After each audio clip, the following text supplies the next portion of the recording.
Every year, June 20 is dedicated to raising awareness of refugees.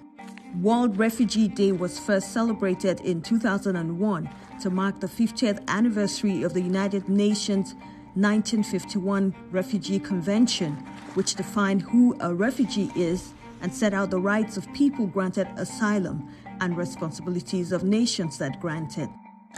Every 3 seconds, one person becomes displaced, and 1 in every 97 people is an asylum seeker, internally displaced person, or a refugee.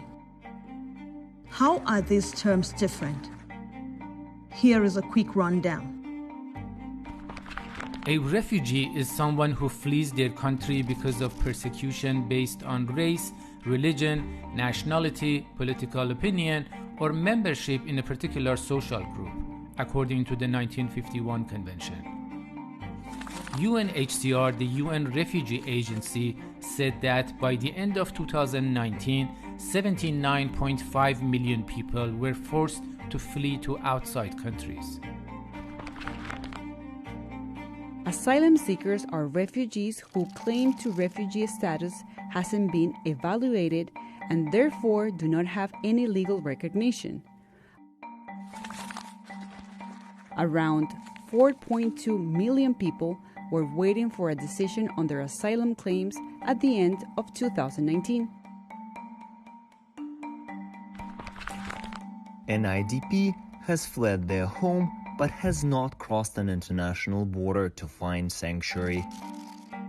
Even if they flee because of armed conflict, violence, or human rights violations, they remain legally under the control of their government, even if the government might be the reason they fled. About 45.7 million people were IDPs at the end of 2019. Migrant is an umbrella term for someone who moves away from their home, but not necessarily because of a direct threat of persecution or death. They may be moving temporarily or permanently, legally or illegally. There were over 280 million migrants in 2020, according to the International Organization for Migration. Though refugees, asylum seekers, internally displaced people, and migrants may seem similar, each group is protected differently. For example, the 1951 Convention outlined certain rights for people deemed refugees, while migrants have no such rights. Refugees are protected from being deported or returned to life-threatening situations. Their new countries are expected to give them access to social services and integrate them into society.